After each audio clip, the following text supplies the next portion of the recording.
ষোড়সপ্তক, সঙ্গীতের এক সত্যিকারের যাত্রা।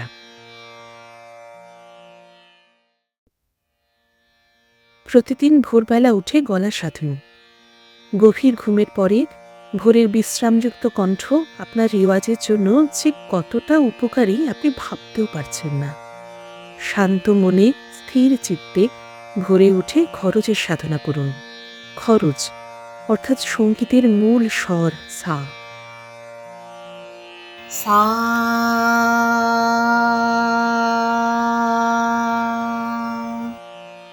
সা